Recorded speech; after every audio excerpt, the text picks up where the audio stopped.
우리 시간에 함께 하나님께서 주시는 말씀을 봉독하도록 하겠습니다. 출애굽기 20장 8절부터 11절 말씀과 신명기 5장 12절부터 15절 말씀입니다. 우리 화면에 나오는 것을 보시고 우리 같이 한번 봉독하도록 하겠습니다. 안식일을 기억하여 거룩하게 지키라. 엿새 동안은 힘써 내 모든 일을 행할 것이나 일곱째 날은 내 하나님 여호와의 안식일인즉 너나 내 아들이나 내 딸이나 내 남종이나 내 여종이나 내 가축이나 내 문 안에 머무는 객이라도 아무 일도 하지 말라. 이는 엿새 동안에 나 여호와가 하늘과 땅과 바다와 그 가운데 모든 것을 만들고 일곱째 날에 쉬었음이라. 그러므로 나 여호와가 안식일을 복되게 하여 그날을 거룩하게 하였느니라. 내 하나님 여호와가 내게 명령한 대로 안식일을 지켜 거룩하게 하라. 엿새 동안은 힘써 내 모든 일을 행할 것이나 일곱째 날은 내 하나님 여호와의 안식일인즉 너나 내 아들이나 내 딸이나 내 남종이나 내 여종이나 내 소나 내 낙이나 내 모든 가축이나 내 문 안에 유하는 객이라도 아무 일도 하지 못하게 하고 내 남종이나 내 여종에게 너같이 안식하게 할지니라. 너는 기억하라. 내가 애굽 땅에서 종이 되었더니 내 하나님 여호와가 강한 손과 편팔로 거기서 너를 인도하여 내었나니 그러므로 내 하나님 여호와가 내게 명령하여 안식일을 지키라 하느니라. 하나님의 말씀입니다. 우리 잠시 기도하고 주의 말씀을 나누겠습니다. 이 시간 주님의 말씀을 함께 나눕니다. 말씀을 전하는 자와 듣는 자 모두에게 성령께서 함께 하셔서 깨닫게 하시고 그 말씀에 순종할 마음 주옵소서. 예수님의 이름으로 기도합니다. 아멘. 오늘부터 대면 예배를 계획했었지만 현재 미국의 코로나19 사태가 다시 악화되고 있어서 대면 예배의 시점을 좀 미뤘습니다. 아쉬운 마음이 있지만 온라인 예배 가운데서도 우리 하나님의 넘치는 은혜가 있기를 바랍니다. 아시다시피 이 코로나19 사태로 인하여 예배의 형식이 매우 다양해졌습니다. 그래서 지금 저희 교회는 온라인으로 예배를 드리고 있지만 다른 교회들은 대면 예배를 드리는 교회도 있고 또 대면 예배와 함께 온라인 스트리밍으로 예배를 드리는 교회도 있고 코로나19 사태 이후로 가정교회로 전환하여 예배를 드리는 교회도 있습니다. 이런 상황 속에서 이 성도들의 목소리도 좀 다양하게 나오는 것 같습니다. 이 문제에 대해서 어떤 분들은 그래도 교회는 주일에 꼭 모여서 예배해야 된다. 지금 어려운 상황이지만 믿음을 타협할 수는 없다라고 말씀하시는 분들도 있고 어떤 분들은 교회가 꼭 주일에 모여서 예배해야 믿음을 지키는 것은 아니다. 평소에 신앙이 중요하다라고 말씀하는 분들도 있습니다. 저희 지난주에 줌으로 또 대화를 나누는 중에 주일에는 미국 교회 사람들도 있고 하니까 위험을 줄이기 위해서 평일에 모여 예배하는 것은 어떤가 하는 의견도 있었고요. 만일 이 대면 예배를 시작한다면 주일에 모여 예배를 해야지 그렇지 않으면 큰 의미가 없다라고 말씀하는 분도 있었습니다. 지금 이 다양한 이런 생각들이 있는 예배에 대한 다양한 생각들이 있는 지금 이 상황에서 교회는 주일 성수란 무엇인가, 예배란 무엇인가 라는 것을 다시 생각할 수밖에 없는 그런 상황에 이른 것 같습니다. 그래서 저도 오늘부터 4주 정도 예배와 주일 성수에 관한 이야기를 함께 좀 나눠보려고 합니다. 지금 머릿속에 그려지는 것은 이건 단순하게 예배나 주일 성수에 관한 이야기일 뿐만 아니라 그리스도인으로서 가져야 할 삶의 자세 혹은 삶의 태도와 관련된 이야기가 되지 않을까 이런 생각이 듭니다. 오늘은 첫 번째로 예배의 본질에 대해서 좀 함께 생각해 보려고 합니다. 오늘날 우리는 주일에 예배를 드리는 것이 일반화되어 있는데 이것은 예수께서 안식 후 첫날, 안식일은 금요일 저녁부터 토요일 저녁이고요. 안식 후 첫날이라고 하는 건 오늘 우리가 주일이라고 부르는 그 날이죠. 이 안식 후 첫날 예수께서 부활하신 것을 기념하여 주일을 지킨다라는 의미와 더불어 서기 313년 로마의 콘스탄티누스 황제가 기독교를 로마의 정식 종교로 승인하면서 사람들이 함께 모여 예배할 수 있도록 일주일에 한 번 휴일을 줬는데 그게 이제 주일이었습니다. 이런 어떤 신앙 고백적 의미, 예수님의 부활에 대한 신앙 고백적 의미와 사회적 배경 속에서 주일에 예배하는 것이 일반적인 일이 되었죠. 그러나 이 예배 정신의 기원은 유대인의 안식일에 있습니다. 10계명의 제4계명에 안식일을 거룩하게 지키라라는 계명이 있는데 이것이 예배의 기원이 됩니다. 그래서 이 안식일을 지킨다는 것이 어떤 의미인가 하는 것을 우리 성경 말씀에서 분명하게 한다면 오늘 우리가 예배를 드린다는 것이 어떤 의미인가 하는 것도 좀 분명하게 드러나게 될 것이다 라고 생각이 됩니다. 안식일을 지킨다라고 할 때 가장 중요한 내용 중에 하나는 말 그대로 안식하는 것입니다. 쉬는 것이죠. 그래서 안식일을 지키라고 할 때 일하지 마라 라는 내용이 이제 같이 나오곤 합니다. 오늘 읽은 본문 말씀도 보시면 출애굽기 20장 8절 이하에 이렇게 나옵니다. 안식일을 기억하여 거룩하게 지키라. 엿새 동안은 힘써 내 모든 일을 행할 것이나 일곱째 날은 내 하나님 여호와의 안식일인즉 너나 내 아들이나 내 딸이나 내 남종이나 내 여종이나 내 가축이나 내 문 안에 머무는 객이라도 아무 일도 하지 말라. 아무 일도 하지 말라 이렇게 되어 있죠. 그리고 신명기 5장 12절 이하에도 보시면 내 하나님 여호와가 내게 명령한 대로 안식일을 지켜 거룩하게 하라. 엿새 동안은 힘써 내 모든 일을 행할 것이나 일곱째 날은 내 하나님 여호와의 안식일인즉 너나 내 아들이나 내 딸이나 내 남종이나 내 여종이나 내 소나 내 나귀나 내 모든 가축이나 내 모든 문 안에 유하는 객이라도 아무 일도 하지 못하게 하고 내 남종이나 내 여종에게 너같이 안식하게 할지니라. 똑같죠 내용이. 아무 일도 하지 말라라고 얘기를 합니다. 아무 일도 하지 않는 것이 곧 안식일을 지키는 방식이었던 것입니다. 왜 하나님은 일을 하지 않는 것으로 안식일을 지키라고 하셨는가 라는 걸 좀 생각을 해보면요. 먼저 출애굽기를 보시면 20장 11절에 이렇게 나옵니다. 이는 엿새 동안에 나 여호와가 하늘과 땅과 바다와 그 가운데 모든 것을 만들고 일곱째 날에 쉬었음이라. 그러므로 나 여호와가 안식일을 복되게 하여 그날을 거룩하게 하였느니라. 그러니까 지금 여기 출애굽기에서 하나님이 안식일을 지키라 라는 명령을 주시는 이유는 뭐냐 하면 하나님이 엿새 동안 창조의 일을 하시고 일곱째 날에 쉬었으므로 그 날을 거룩하게 지키라 라고 합니다. 하나님께서 그렇게 창조 사역을 하신 것과 같이 엿새 동안은 힘써 일을 하고 일곱째 날은 아무 일도 하지 마라. 그렇게 얘기를 하는 거죠. 그러니까 안식일을 지킨다라는 것의 중요한 의미는 안식일에 일을 하지 않음으로써 하나님이 천지를 창조하셨다. 하나님이 창조주이시다라는 것을 고백하는 겁니다. 한 가지 더 기억할 것은 이 하나님의 천지 창조는 완벽했다는 것이죠. 하나님께서 엿새 동안 천지를 창조하시고 일곱째 날 쉬셨는데 그 다음날 다시 창조하시고 또 일곱째 날 되셨을 때 쉬시고 그렇게 하시지는 않으셨죠. 일곱째 날 쉬시고 난 뒤로 계속 쉬십니다. 일곱째 날은 이게 상징적인 날이죠. 하나님의 천지 창조는 엿새 동안 완벽하게 끝이 났기 때문에 일곱째 날부터는 더 이상 창조 사역을 하실 필요가 없으셨습니다. 그러니까 일곱째 날을 안식일로 지켜라 라고 말씀하시는 것은 안식일에 일을 하지 않음으로써 하나님은 창조주이십니다 라는 고백하는 것이면서 동시에 하나님의 창조는 완벽했습니다 라는 것을 고백하는 것이었죠. 그래서 안식일에 일을 하지 말라 이렇게 얘기를 하는 겁니다. 하나님이 창조주이시며 그분의 창조는 완벽해서 우리가 무엇을 더 보태거나 뭘 더 일할 필요가 없다라는 것을 일을 하지 않음으로써 안식일마다 기억하는 것입니다.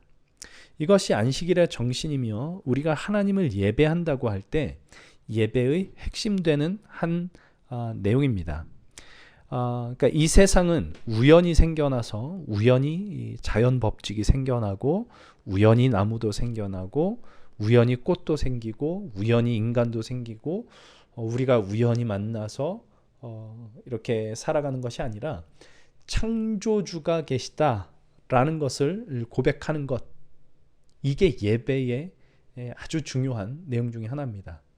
그러니까 우리가 보는 아름다운 하늘과 구름, 산과 나무와 꽃과 풀과 모든 동물들이 우연히 생겨난 것이 아니라 창조주 하나님께서 만드셨다. 우리와 우리의 인생 역시 하나님께서 만드신 작품이다 라는 것을 고백하는 것, 이게 이제 예배입니다. 그러니까 예배란 단순하게 찬양을 하고 기도를 하고 설교를 듣고 하는 그런 행위들이 아니고 바로 이 창조주 하나님 앞에 서는 것입니다. 하나님의 창조는 참 놀랍고 위대합니다. 하나님의 창조는 완벽합니다. 하나님께서 완벽하게 만드신 하늘과 땅과 생명들을 보며 창조주 되시는 우리 하나님을 감탄하고 경탄함으로 높여드리는 것, 그것이 우리의 예배의 정신인 거죠.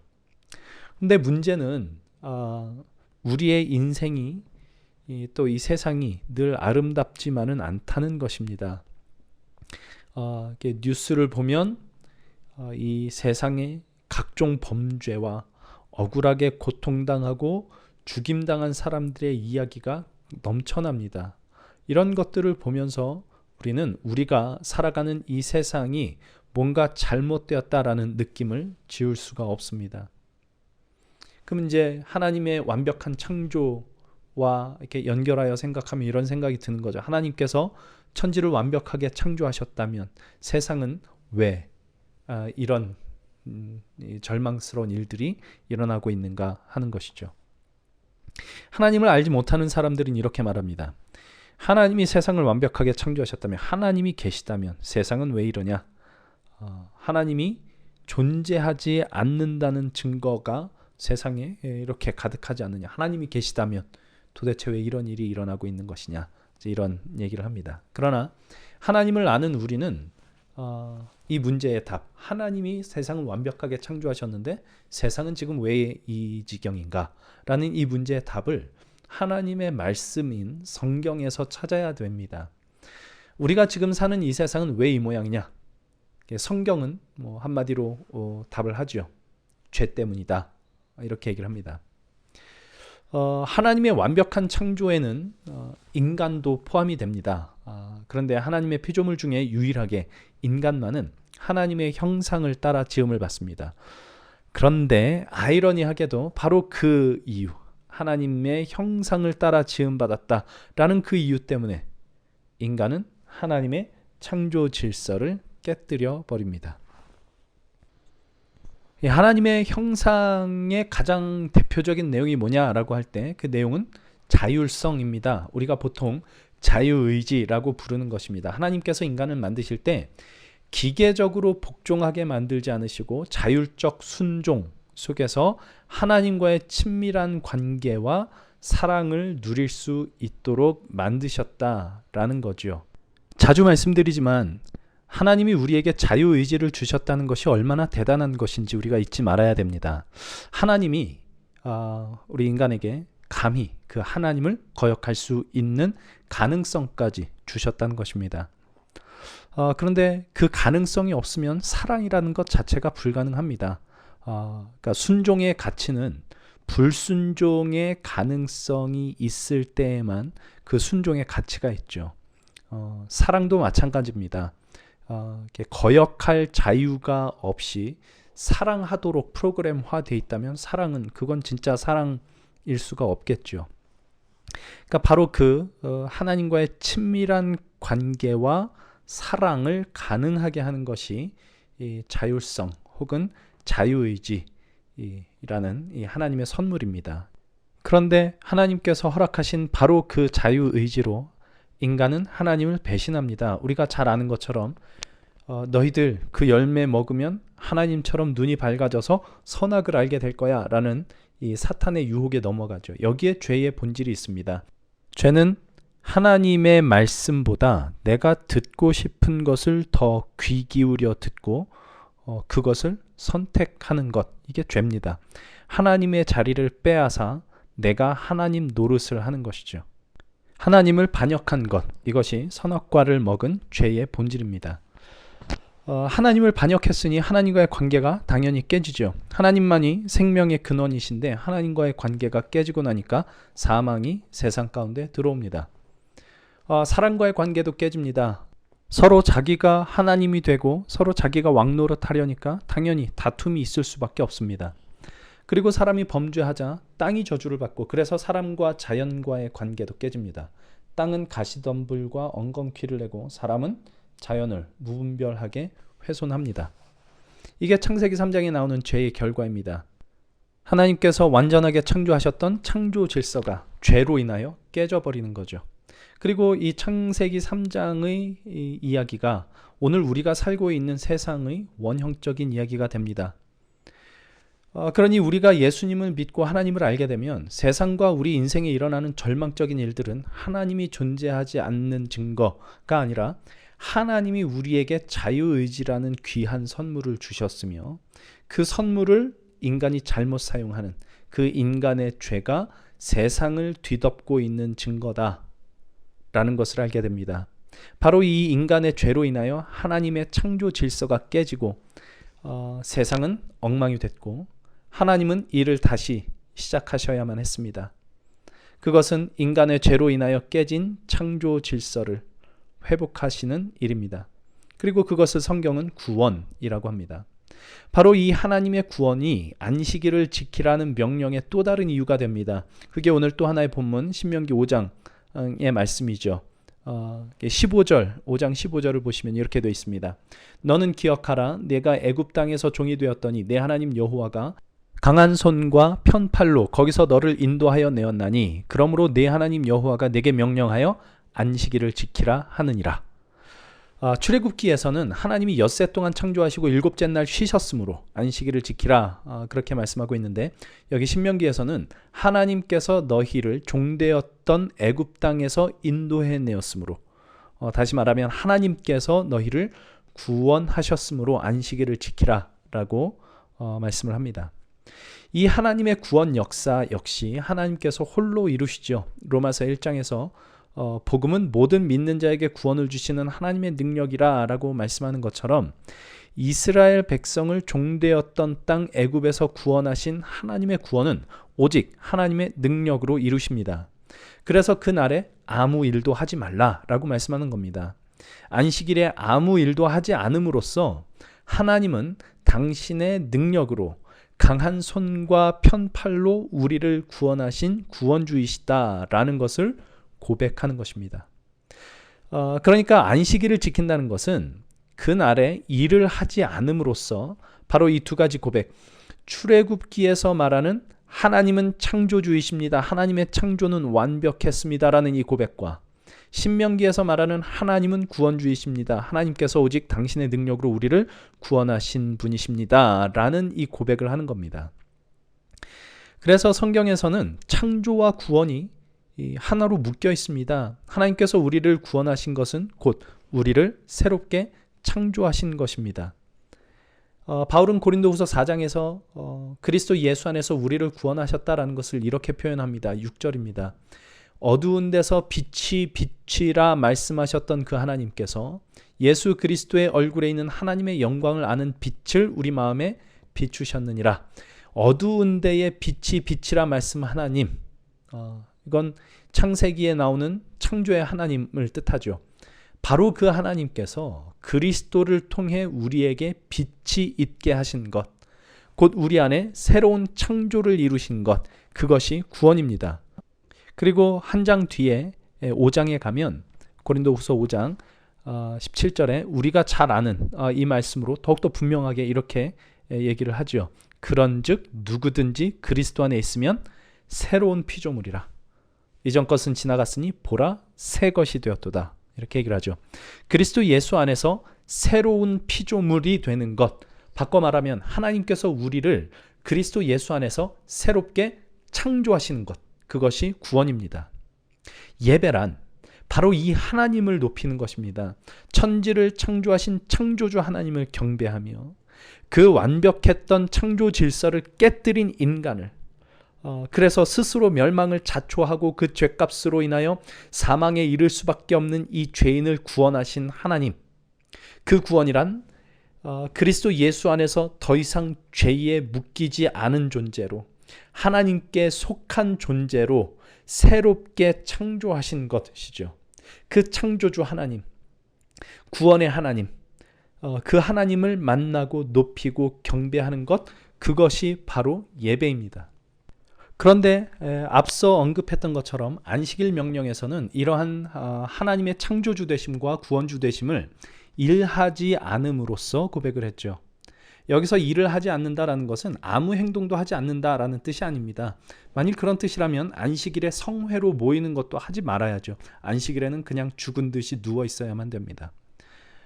여기서 말하는 일을 하지 않는다라는 것은 아무 행동도 하지 않는다라는 뜻이 아니라 창조와 구원은 오직 하나님의 능력으로 이루신다라는 것을 고백한다라는 뜻입니다. 그 하나님의 능력이 어디서 나타나느냐? 이게 이제 신약에 오면 분명하게 나타나죠. 고린도전서 1장 18절입니다.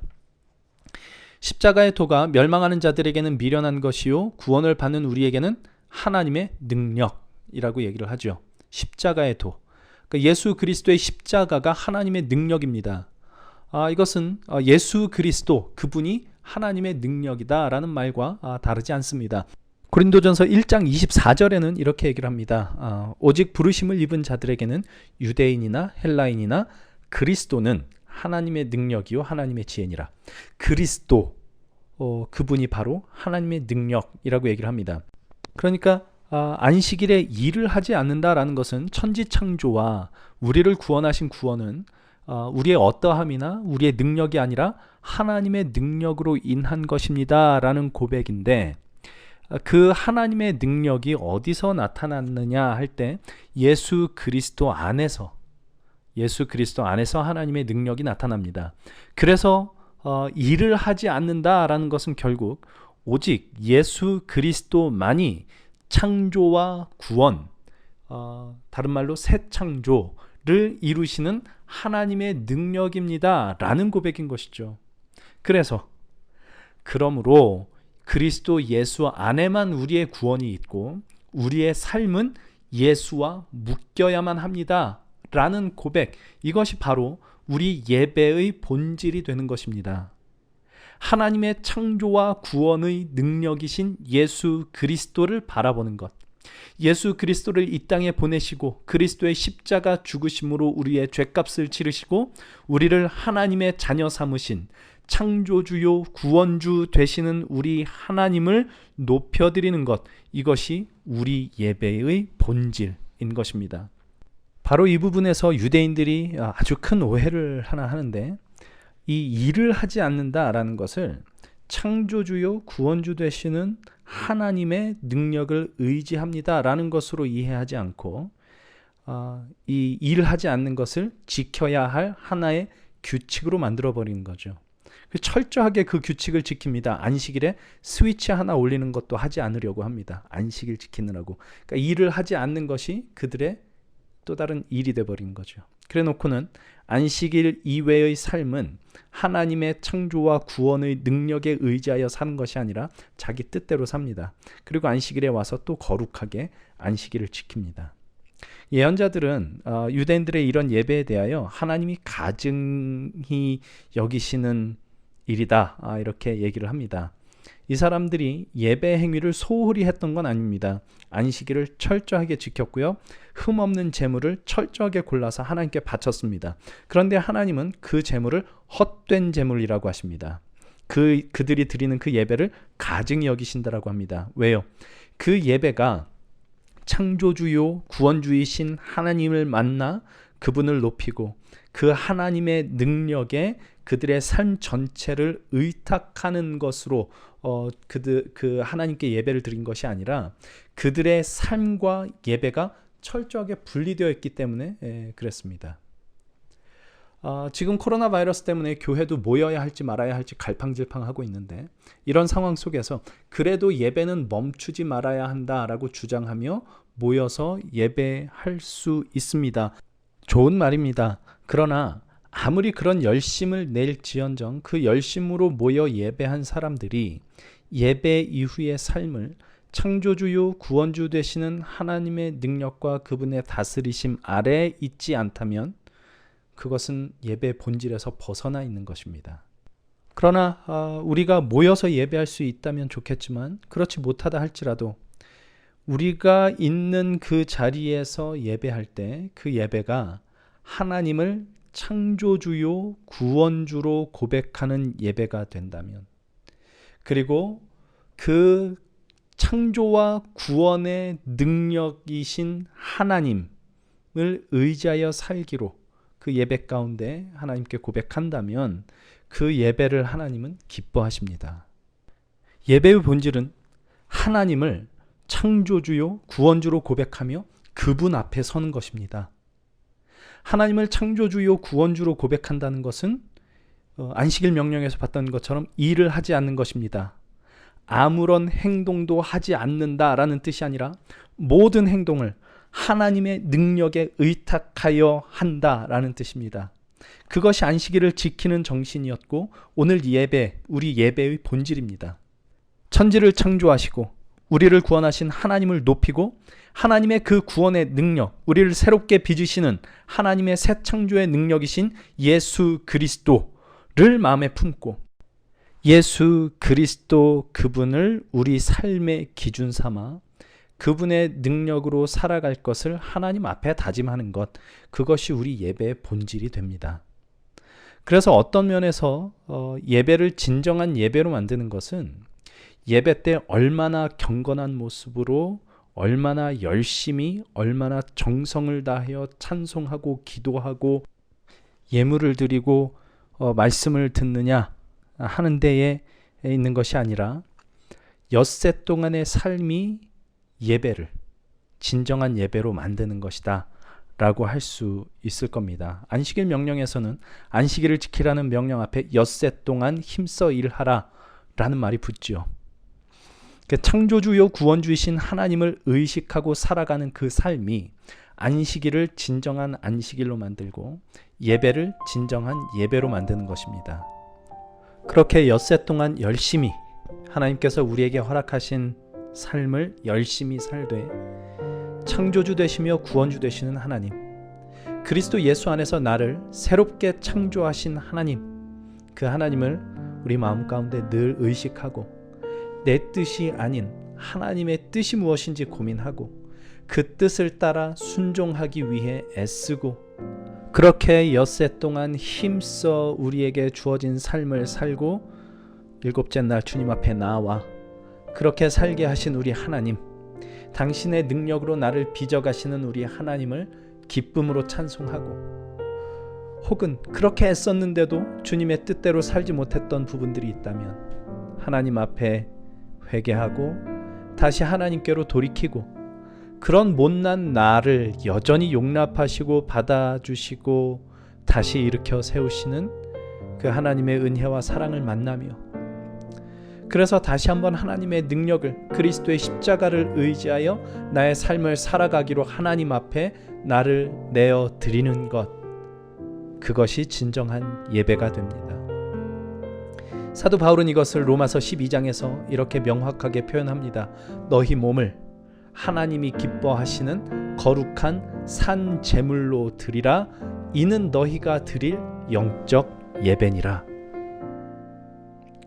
우리 몸으로 살아가는 구체적인 삶을 하나님 앞에 살아있는 제물로 드리는 것, 이것이 구약 안식일 그 명령에서 나온 일을 하지 않는 것이라고 할 수 있겠습니다. 내 뜻대로 무엇을 해보려고 하는 것 아니라 하나님의 뜻에 나를 살아있는 제물로 드리는 것입니다. 제물이란 죽여서 바치는 것이죠. 하나님을 무시하고 내 뜻대로 무엇을 해보고자 하는 그 옛 자아를 죽여 나를 하나님께 바치는 것입니다. 이것이 우리가 하나님께 드릴 영적 예배라고 합니다. 여기서 영적이라고 하는 말은 원래 로기켄이라고 하는 헬라어 단어인데 영어로 표현하자면 logical이라는 말이 여기서 파생된 단어라고 합니다. 논리적인 이런 뜻이죠. 논리적인 예배, 합리적인 예배라는 뜻입니다. 우리 몸을 하나님이 기뻐하시는 거룩한 산 제물로 바치는 것, 이것이 하나님을 창조주요 구원주로 고백하는 자라면, 그 아들 예수 그리스도를 십자가에 못 박으시기까지 하신 그 사랑으로 나를 죄와 사망에서 구원하시고 나를 새롭게 창조하신 창조주요 구원주이신 하나님을 아는 자라면 당연히 논리적인 귀결로 드릴 예배다, 이렇게 이야기를 하는 것입니다. 이것이 진정한 예배의 본질입니다. 오늘 우리가 드리는 예배가 그런 예배가 될 수 있기를 바랍니다. 그리고 앞으로 우리가 살아가는 우리의 모든 삶이 하나님 앞에 드려지는 진정한 예배가 될 수 있기를 간절히 소망합니다.